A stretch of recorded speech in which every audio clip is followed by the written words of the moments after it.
अब hello students, आज मैं टाइम मेंटेनेंस का लेकर के टॉपिक फिर आपके सामने मौजूद हूँ। मैं मास्टर वी के वर्मा, इंग्लिश कोच। आप लोगों को वचन दिया कि टाइम मेंटेनेंस आपका एक एक करके कॉन्सेप्ट के साथ में सिखाऊंगा।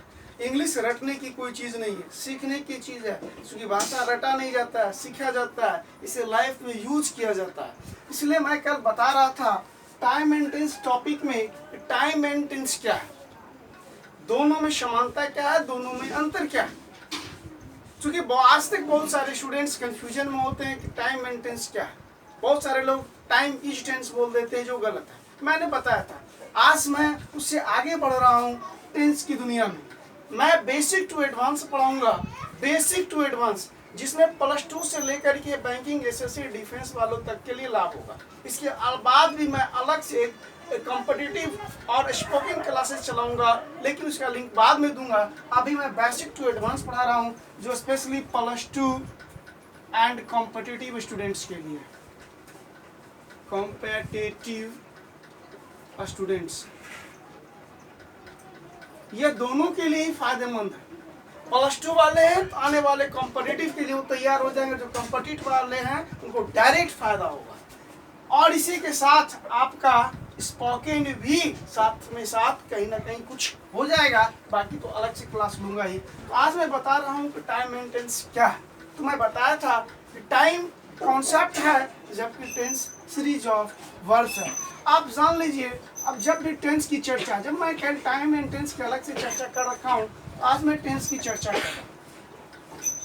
फ्रेंड्स, अब टेंस को हम आगे बढ़ाएं, इसके परिभाषा, इसके भाषा, इसके एक प्रकार में हम जाएं, उससे पहले हम इसके एक स्ट्रक्चर में चले जाते हैं। क्योंकि मैं टाइम और टेंस की परिभाषा कल बता चुका हूँ। टेंस के स्ट्रक्चर में जाते हैं, कोई भी टेंस आप बनाते हैं तो उसमें आपको 3 चीज मिलता है: subject plus verb plus object और अदर वर्ब। जब तक आप इसको नहीं पढ़ेंगे तब तक आपको कुछ भी चीजें समझ में नहीं आने वाली। तो सब्जेक्ट, वर्ब, ऑब्जेक्ट या अदर वर्ड, इसी को शॉर्ट में लिखते हैं S plus V plus O और OW का मतलब अदर वर्ड्स, O का मतलब ऑब्जेक्ट, V का मतलब वर्ब और S का मतलब सब्जेक्ट। आपको ये तीनों चीजें स्पष्ट रूप में आनी चाहिए। जब तक आपको ये सारी चीजें नहीं आएगी तो आप कितना भी इसमें दिमाग लगा ले, सफलता नहीं मिलेगी। ना आप सही से लिख पाएंगे, ना पढ़ पाएंगे, ना बोल पाएंगे। और यही वजह है कि आज तक लोग टेंस सीखते हुए भी टेंस की पूरी मोटी मोटी किताबें बनाते हैं, लेकिन टेंस में कंफ्यूजन बना रहता है, क्योंकि उन्हें सब्जेक्ट वर्ब ऑब्जेक्ट का पूर्ण रूप में नॉलेज नहीं होता। आज मैं आपको नॉलेज दे रहा हूँ एक एक करके। तो सबसे पहले सब्जेक्ट को आप जानिए। सब्जेक्ट है क्या और है कितने प्रकार? स्टूडेंट्स, मैं बता रहा हूं, सब्जेक्ट हम लोग किसको कहते हैं? सब्जेक्ट कहते हैं हम लोग डूअर को, जिसको हम वर्कर के नाम से भी जानते हैं। जैसे I am teaching you English. अब सवाल यह है कि मैं आपको अंग्रेजी पढ़ा रहा हूं, तो आपको अंग्रेजी पढ़ा कौन रहा है? अगर हम क्वेश्चन करते हैं तो जवाब आता है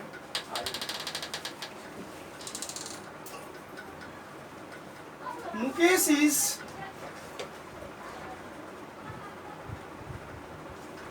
प्लेइंग फुटबॉल। अब सवाल आ रहा है कि फुटबॉल खेल कौन रहा है, फुटबॉल खेलने का काम कौन कर रहा है? तो आपका जवाब आएगा मुकेश।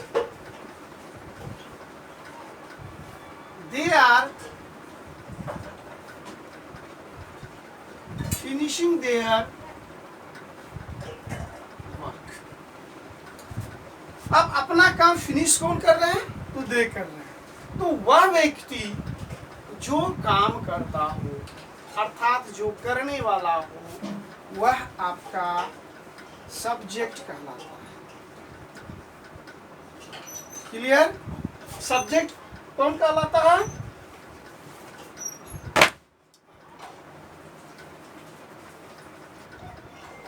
तो आपको समझ में आ गया सब्जेक्ट किसको कहते हैं? तो डूअर और worker is called subject. Clear? Subject क्या है? तो काम करने वाला जो होता है वह कर्ता कहलाता है, इंग्लिश में उसे सब्जेक्ट कहते हैं। जैसे I am teaching you English, English आपको कौन पढ़ा रहा है? तो आई पढ़ा रहा है, आई सब्जेक्ट हो गया। दूसरा, Mukesh is playing football, football कौन खेल रहा है? जवाब आता है मुकेश खेल रहा है। They are finishing their work, वे लोग अपना काम कौन कर रहे हैं? दे अपना काम कर रहे हैं। तो यह जो व्यक्ति कार्य करता हो वही आपका सब्जेक्ट कहलाता है। इसमें किसी प्रकार का कोई कंफ्यूजन नहीं होना चाहिए। ना आई एम टीचिंग है, ना यू है, ना इंग्लिश है, ना इसमें से कोई भी आपका सब्जेक्ट है। सब्जेक्ट कौन होगा? जब आपका जवाब आएगा कौन से क्या से, समझ लीजिए वो आपका सब्जेक्ट है। क्लियर? सब्जेक्ट क्या है? सब्जेक्ट कौन है? जो काम करे उसे हम सब्जेक्ट अर्थात हिंदी में कर्ता कहते हैं। क्या कहते हैं? कर्ता कहते हैं, इंग्लिश में सब्जेक्ट कहते हैं। ठीक है? अब आ जाइए दूसरा में ऑब्जेक्ट क्या है। अब दूसरा ये वर्ब क्या है? वर्ब का मतलब होता है क्रिया। वर्ब बताऊं उससे पहले मैं सब्जेक्ट के बारे में थोड़ा और डिटेल बताऊं। ये सब्जेक्ट जो होता है दो प्रकार का। सब्जेक्ट कितने प्रकार का होता है? दो प्रकार का होता है। अभी तक हम लोग सिर्फ राम सीता पटना को, राम सीता को हम लोग जानते हैं सब्जेक्ट है, आई भी यू को हम लोग जानते हैं सब्जेक्ट है। इसके अलावे भी कुछ सब्जेक्ट होते हैं, और यही अगर जानकारी हमें नहीं रहती है तो हम सब्जेक्ट चूज करने में परेशान होती है। थोड़ी सेंटेंस लंबी चौड़ी होती है तो हमारा दिमाग भी लंबा चौड़ा हो जाता है और हम लोग डर से पीछे हट जाते हैं। वहाँ पे इतना बड़ा चीज है। तो आपको अब देखना होगा, अभी मैं आपको बता रहा था सब्जेक्ट के बारे में कि सब्जेक्ट क्या है। सब्जेक्ट डूअर सब्जेक्ट होता है, वर्कर सब्जेक्ट होता है। पता कैसे चलता है? सुन ढूंढते हैं कि काम कौन करता है। अब मैं आगे बता रहा हूँ कि सब्जेक्ट, अभी तक हम लोग राम सीता मोहन आई वी यू को हम लोग सब्जेक्ट मान लेते हैं। ये तो सब्जेक्ट हैं। इसके अलावे भी सब्जेक्ट हैं जिसे आज हम जान रहे हैं। यह जानकारी आपको शायद ही कहीं मिली होगी, इसलिए ये ट्रिमेंडस क्लासेस है, माइंड ब्लोइंग क्लासेस है। ये माइंड ब्लो हम लोग कर रहे हैं, आपके दिमाग को झकझोर दे रहे हैं कि आज तक जो पढ़ा आपने क्या पढ़ा, खुद से आंकड़ा लगा लीजिए। तो सब्जेक्ट क्या है? एक डूअर सब्जेक्ट है। सब्जेक्ट दो प्रकार का है, एक लिविंग सब्जेक्ट है और दूसरा नॉन लिविंग सब्जेक्ट है। अब आप सोच कर आश्चर्य होंगे ये लिविंग सब्जेक्ट और नॉन लिविंग सब्जेक्ट क्या है? आज तक तो कभी पढ़ा ही नहीं, इसीलिए पढ़ा रहा हूँ कि जो आप कल तक नहीं पढ़े हैं आज पढ़ें और आज से अपने माइंड के कॉन्सेप्ट को बदल डालें कि ये सब्जेक्ट दो प्रकार का होता है। एक प्रकार के जानने के कारण ही आज एक प्रकार की ही भाषा में उलझे हुए हैं और आप मोटी मोटी किताब पढ़ लेते हैं, बना लेते हैं ट्रांसलेशन की, लेकिन आपको दो लाइन लिखने और बोलने समझने की बात नहीं आती है। लेकिन आज से आपको विश्वास दिलाता हूँ कि आज से आपको लिखना भी आएगा, बोलना भी आएगा, पढ़ना भी आएगा। आज मैं इसकी class tremendous mind blowing classes ले रहा हूँ, लिविंग सब्जेक्ट और नॉन लिविंग सब्जेक्ट। अब लिविंग सब्जेक्ट का दिन कौन आता है? यह जो जीवित है वो लिविंग है। जैसे आई, वी, यू, दे, मनोज, यानी जिसमें जान है वो लिविंग। अब जैसे हम लोग कहते हैं कल मैं प्रधानमंत्री से मिला, या कल मैं क्रिकेट खेला, I played cricket last day,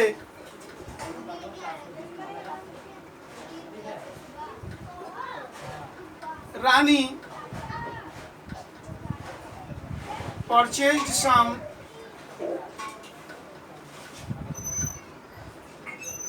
necessary books। अब आप यहां देखिए, आई कौन सा सब्जेक्ट है, लिविंग या नॉन लिविंग। रानी कौन सा सब्जेक्ट है, लिविंग या नॉन लिविंग। तो रानी आई सांस लेता है, आई चलता फिरता है, रानी चलती फिरती है, सांस लेती है, इसलिए हम इसको क्या कहेंगे, लिविंग सब्जेक्ट। क्लियर। वह सब्जेक्ट जिसमें जान हो वह लिविंग सब्जेक्ट कहलाता है। क्लियर। लिविंग सब्जेक्ट किसे कहते हैं, वह सब्जेक्ट जिसमें लाइफ हो, जिसमें जान हो, अरे जिसमें लाइफ हो, वह सब्जेक्ट लिविंग सब्जेक्ट आता है। अब दूसरा आ जाइए, तो नॉन लिविंग सब्जेक्ट क्या है। नॉन लिविंग सब्जेक्ट वह सब्जेक्ट जो लाइफ लेस हो। लाइफ लेस का मतलब जान विहीन हो, जिसमें कोई जान नहीं हो, वह नॉन लिविंग सब्जेक्ट कहलाता है। और नॉन लिविंग सब्जेक्ट को बनाने का तरीका भी अलग होता है लिविंग सब्जेक्ट के तरीके से।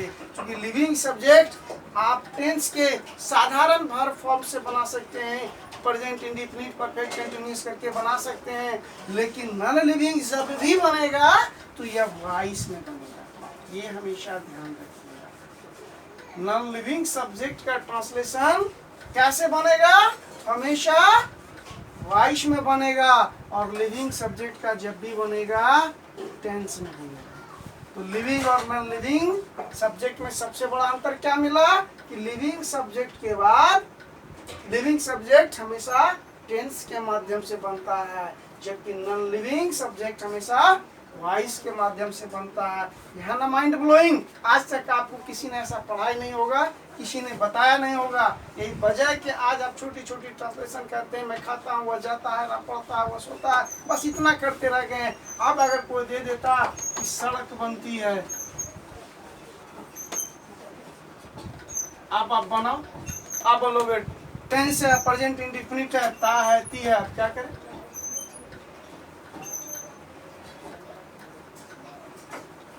फल बिकता है, अब बनाओ, क्या करोगे अब बताओ। सब्जेक्ट तो है नहीं, आई यहाँ है नहीं, ना यहाँ आई आपको मिल रहा है, न यू आपको मिल रहा है, न वी मिल रहा है, न मोहन मिल रहा है, न राम मिल रहा है। बताओ इसमें से कोई है, नहीं है। जब नहीं है तब क्या करो, ता है तो है, ती है तो है,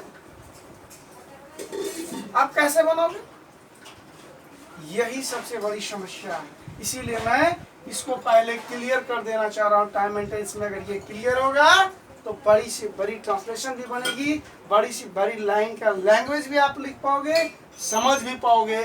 और यह किसी भी न्यूज़पेपर को, स्टैंडर्ड न्यूज़पेपर को पढ़ने का, समझने का सबसे बड़ा वजह यही है कि हम लोग टाइम एंड टेंस में पढ़ तो लेते हैं, बट सब्जेक्ट वर्ब ऑब्जेक्ट को समझ नहीं पाते हैं। यही वजह कि लंबी सेंटेंस आता तो मीनिंग नहीं निकाल पाते। अब सड़क बनती है, क्या आप बनाएंगे रोड मैक्स या रोड रिपेयर्स, क्या बनाएंगे फ्रूट सेल, या दोनों ही गलत है। चूंकि यहाँ सब्जेक्ट कौन है, लिविंग सब्जेक्ट है, नहीं, सब्जेक्ट क्या है, नॉन लिविंग है, निर्जीव है, लाइफ लेस है। जब लाइफ लेस सब्जेक्ट हो तो हम किस में बनाते हैं, वॉइस में बनाते हैं। इसलिए जब वॉइस में बनाते हैं सड़क बनती है, नहीं, सड़क बनाई जाती है। क्या बनाएंगे इसका हम, रोड, सॉरी यहाँ लिख नहीं पाता हूँ जगह कमी कारण, इसलिए मैं यहाँ दे रहा हूँ